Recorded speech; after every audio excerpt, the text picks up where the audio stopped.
It's kind of like the movies Deadpool and Black Swan had a baby, and that movie baby grew up watching only figure skating. That's right, today we're going to be talking about the 2017 biopic, I, Tonya. This movie was written by Stephen Rogers and is directed by Craig Gillespie, and it's rated R for pervasive language, violence, and some sexual content / nudity. So the first category in my grid is going to be genre. Now, I thought I, Tonya was an amazing biopic. It took a story that most Americans are familiar with and told it from the perspective of not just one unreliable narrator, but several, and gave us a version of the story we've never heard before. The use of talking head shots to recreate actual interviews was incredibly effective, and then carrying that technique over into the fourth wall breaking moments with the character of Tonya Harding was just brilliant. To be fair, I am a sucker for breaking the fourth wall. When done right, it's very, very effective, and I thought this movie is one of those examples where it was just, it really felt like these characters were just sitting down and telling us their story, because they were, and I thought that was really great. I also like that this movie doesn't do what most biopics do with their protagonists. It didn't try to claim Tonya Harding's innocence, and it didn't try to make her a hero. It just presented her as herself, as a human being. I also thought that the movie did a really good job of kind of introducing us not only to the world of figure skating, but also to Tonya Harding's world. And it didn't do it in a heavy-handed way. We weren't, shown how the competitions work, really. It was more of a gradual introduction and a gradual understanding of this character's world as a whole. So for the genre category, overall, I gave I, Tonya an 8.67 out of 10, which is going to be an A-. So the next category in the grid is going to be writing. The script for I, Tonya did a really good job of humanizing the character of Tonya Harding. She was definitely an unreliable narrator, as were all of the other characters introduced throughout the movie, and she wasn't even a particularly nice person. Obviously, she had the very clear outer goal of, wanting to become the best ice skater in the world. And she had several very obvious outer oppositions to that goal, but her internal struggles were what really made the character empathetic.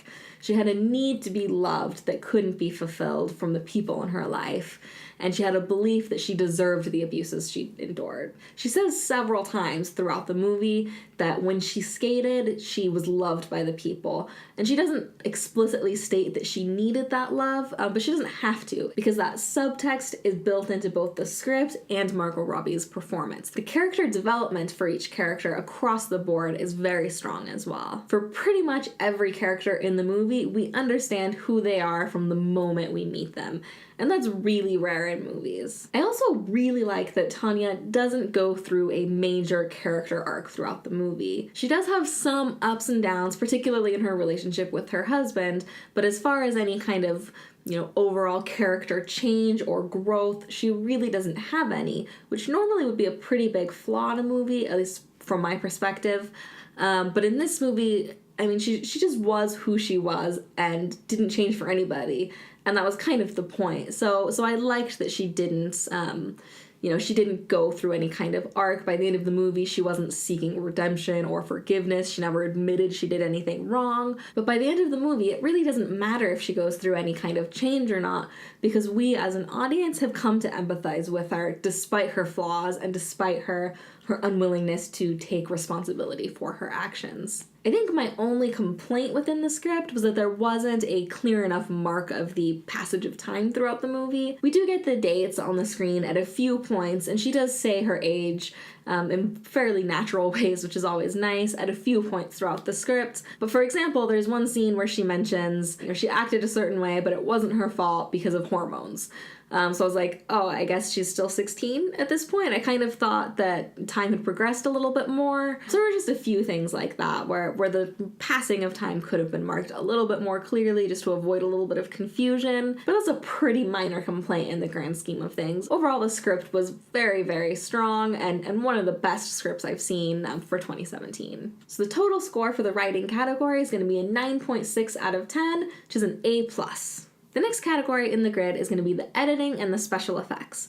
Overall, I thought the editing throughout I, Tonya was very solid. I thought the pacing of the movie was perfect, and the talking head scenes were placed in just the right spots and for just the right lengths of time to be an extremely effective storytelling device without feeling trite or lazy. The skating scenes were also very well done. I kept looking to see if I could notice any, obvious stunt doubles or CGI composition face, anything like that. And as far as I could tell, it was Margot Robbie skating the entire time. I know that's not true, but that's what it looked like. So it was very well done. I know that's obviously a combination of a lot of different categories going on right there, but for the editor's part in that, definitely very, very well done. So for the editing and special effects category overall, I gave I, Tonya an 8.8 out of 10, which is going to be a solid A. So the next category is going to be the sound. I thought the soundtrack throughout I, Tonya was extremely fun while also extremely appropriate. The soundtrack was filled with recognizable songs from the 80s and 90s, but it didn't feel like the same 80s and 90s songs that get chosen for every movie taking place in that time period. I also love that the first time we see Tonya skate in a competition, we see the girl skating before her and she's doing her routine to classical music. And then Tonya comes out and starts skating to ZZ Top's Sleeping Bag. Now that's a real, song and routine that she did in real life, so it's not surprising that they picked that song and integrated it into the movie. But the juxtaposition with the classical music, then jumping to that, was just really well done. It wasn't really mentioned in the movie, but it did a really good job of just showing how out of place she was and how differently she thought compared to everyone else within that community. So I just thought that was a really great touch and just some great choices of music there. So the overall score for the sound design, which includes the sound mix and sound effects as well as the soundtrack, is going to be an 8.67 out of 10, which is going to be an A-.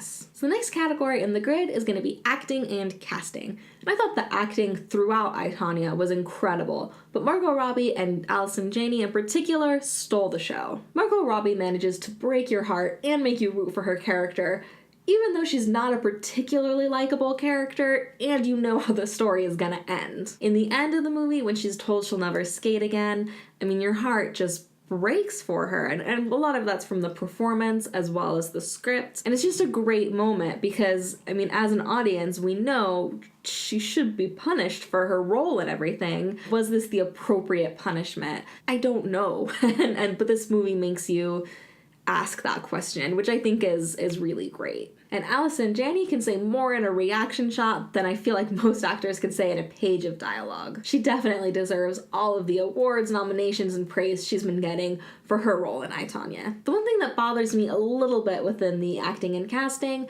is just the fact that Margot Robbie is a little bit too old to be playing the 23-year-old Tonya Harding, and she's definitely too old to be playing the 15 and 16-year-old Tonya Harding.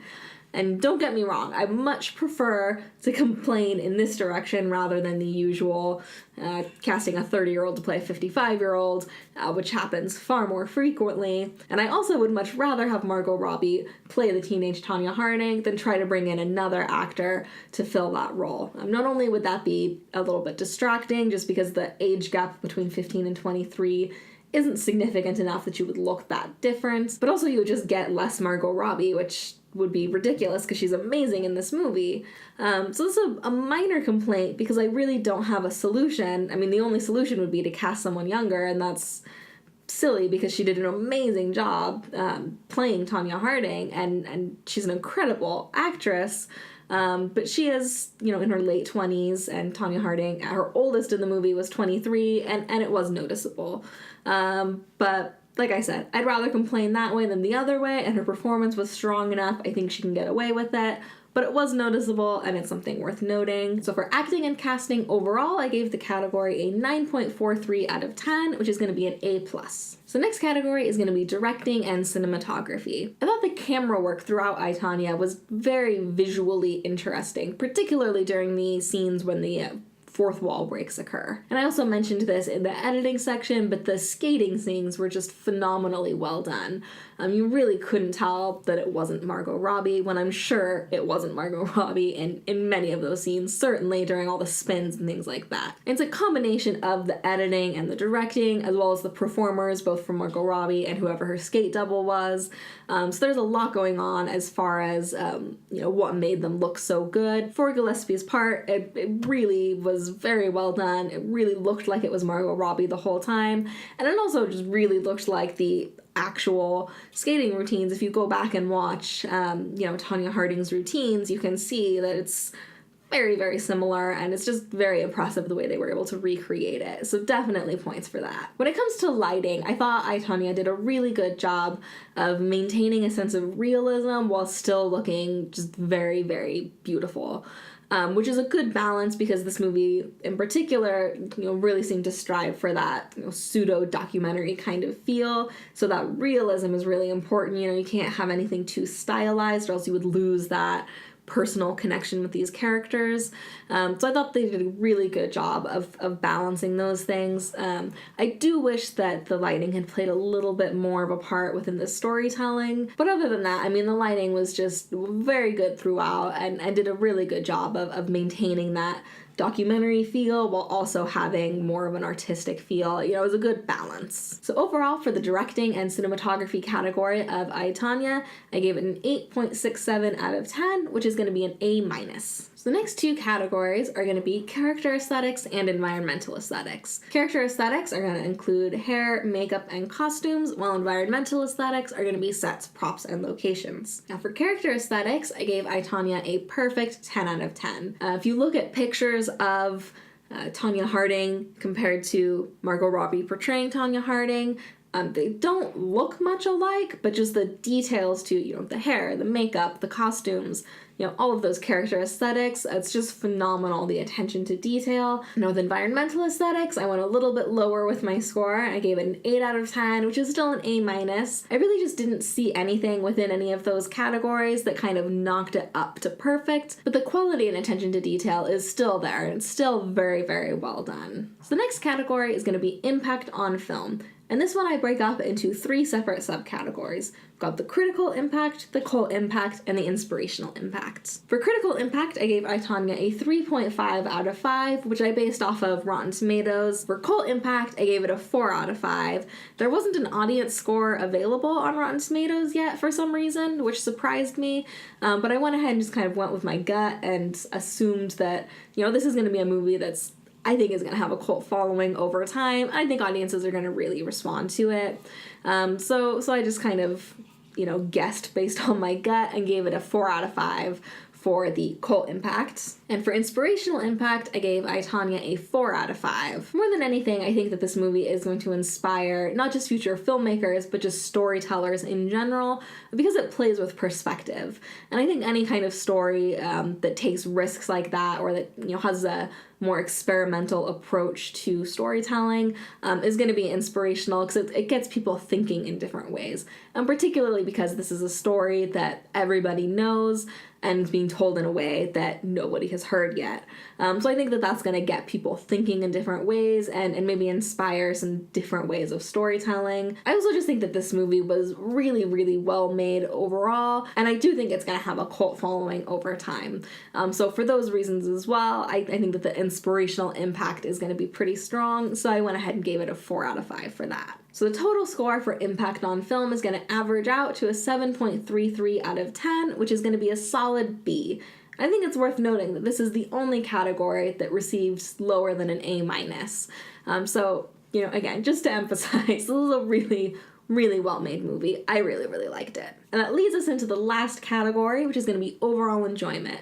And it should come as no surprise that I definitely gave this movie a 10 out of 10, perfect for overall enjoyment. I was really excited going into this movie because I could just tell from the trailer, I had a gut feeling I was going to really love it, and it did not disappoint. It was fun, it was thought-provoking, it was visually appealing, it was funny, it was heart-wrenching. What more could you ask for? This movie just had it all. I also gave this movie 1 point of extra credit. I kind of divvied it up as a half point of extra credit, just for giving us that different perspective on a story we're all familiar with, and then another half point of extra credit for getting people interested in, a real life event. I only did a half point for each, mostly because I had mentioned the perspective thing throughout and kind of gave points throughout the grid for that same reason, so I didn't want to double dip too much, and I didn't give a full point for getting people interested, just because I think a lot of people were already kind of interested, and a lot of people already knew this story, which is part of why the perspective thing works so well. So yeah, so I just did a half point for each to give 1 point total of extra credit. So the total score for I, Tonya is going to be an 88.17, which is a solid A. It's not a perfect movie, and it does have some flaws here and there, but there's definitely not one category I can point to and say, there's where the weaknesses are. It's definitely more, a couple points lost here, a couple points lost there, just kind of general things. So it's definitely a strong movie overall. I highly encourage people to see it. It's definitely one of those movies, though, like if you watch the trailer, I think you get a really good idea of whether you're going to like this movie or not. So I would recommend, if you've seen the trailer and you're even a little bit interested in the movie, I think you should go see it. I think you'll love it. But if you've seen the trailer and you have zero interest, you probably won't like it. It's just one of those movies where you can really tell from the trailer what you're getting into. So that's my recommendation. I really liked it, and I hope other people go see it. If you've seen it already, let me know what you thought in the comments below, and I'm looking forward to hearing what other people thought of this movie. Hey, thanks for watching. Let me know your thoughts in the comments below, and if you liked what you saw, don't forget to subscribe to Griddy Films on YouTube by pressing this button. Also, like and share this video. You can follow Griddy Films on Twitter, Facebook, and Instagram for new video announcements, entertainment news, fun pics, and more. Thanks again for watching, and I'll see you next time.